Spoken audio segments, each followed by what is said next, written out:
Hey bonjour Vanguard Fighters, de nouvelles Raidlines vont arriver avec la BT3 en décembre et parmi elles je vais parler aujourd'hui de celle qui rappelle un ancien clan plutôt populaire puisqu'il s'agit de Flagburg, digne héritier d'Aquaforce. Alors la mécanique de cette Raidline repose sur l'enchaînement d'attaques, à la fois réussir à les mener mais aussi à en tirer profit.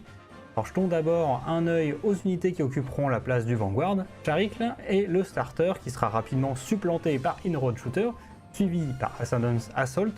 Alors lors de ce raid du grade 1 au grade 2, Inroad Shooter pourra être call en rearguard depuis le Soul, plutôt sur la front row puisqu'il passe à 10 000 de puissance et gagne l'interception en présence de son successeur.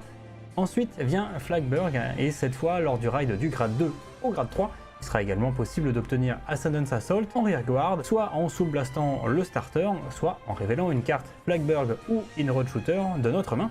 Alors, ce qui fait que certains joueront plusieurs copies d'Inroad Shooter, d'autres préféreront utiliser une option de rappel comme Ghost Chase, ou encore d'autres ignoreront cette option et parieront plutôt sur la pioche d'un persona raid.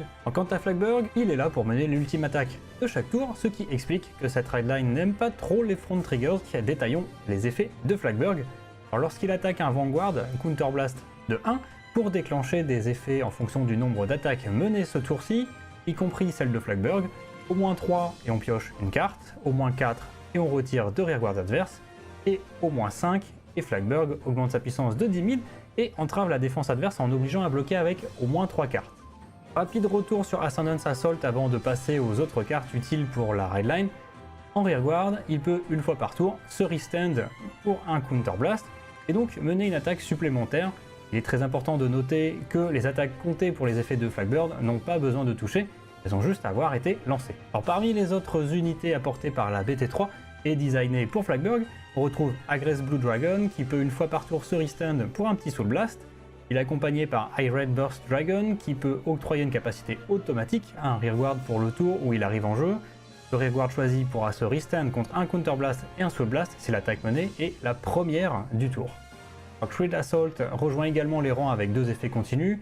Alors, le premier l'empêche d'attaquer si un autre rearguard ne s'est pas restand, et l'autre lui donne 10 000 de puissance s'il attaque un Vanguard. Alors cette unité n'est honnêtement pas très intéressante, il y a clairement de meilleures options. On continue avec Prize Trident qui permet de countercharge en envoyant dans le Soul lorsqu'une autre unité mène une 5e attaque dans le tour. Bon générateur de ressources donc. Ce sera tout, mais il y a d'autres cartes qui vont bien dans le deck comme Caryophilus qui apporte du Soul Charge si notre Soul est vide, ou encore l'Order In Search of an Ideal Far Away qui permet à une unité Vanguard ou Rearguard de gagner 5000 de puissance chaque fois qu'une autre unité attaque. Alors si on jette un œil du côté d'anciennes sorties, Admantis est intéressante, ainsi que Spiritual Body ou encore Agleo, qui permettent tout simplement d'augmenter la puissance d'unité.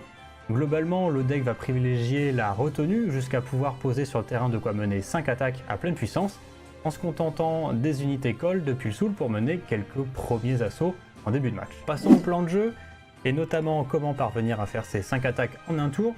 Pour cela, il va falloir utiliser des compétences de Aggress Blue Dragon, Ascendance Assault et High Red Burst Dragon, dont le principal problème va être d'avoir suffisamment de ressources pour ce faire.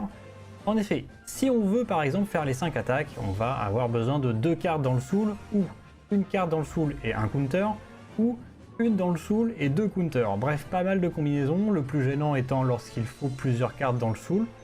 Or, via les raids successifs, on vide notre Soul pour appeler les Vanguards de grade 1 et 2. Si on a payé le coût de la compétence d'Ascendance Assault en révélant une carte de notre main, on se retrouve donc avec une carte dans le Soul. Dès lors, impossible d'utiliser Prize Trident, qui ne va dans le Soul que si on a déjà de quoi faire 5 attaques, ni de profiter du double Soul Charge de Caryophilus, puisqu'elle nécessite que le Soul soit vide, justement. Alors, le problème sera d'ailleurs le même au tour suivant, si Prize Trident est allé dans le Soul, on se retrouve à démarrer avec une carte dans le Soul.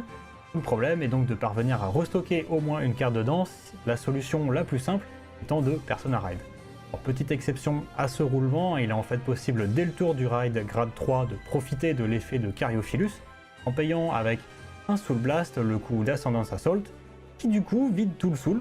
Pour vider le Soul avant de jouer Caryophilus, on peut aussi employer Spiritual Body au début de notre phase principale, on peut justement rappeler Caryophilus sur le terrain depuis la drop.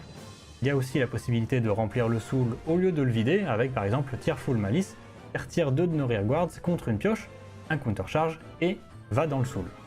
Alors obtenir les 5 attaques est donc assez technique mais pas impossible, et va nécessiter, comme je l'ai évoqué précédemment, d'être patient pour réunir toutes les pièces utiles au combo. Alors dis-moi ce que tu en penses en commentaire, est-ce que tu comptes le jouer, Merci d'avoir regardé, lâche un pouce bleu, abonne-toi et à bientôt pour de nouvelles vidéos. Bye!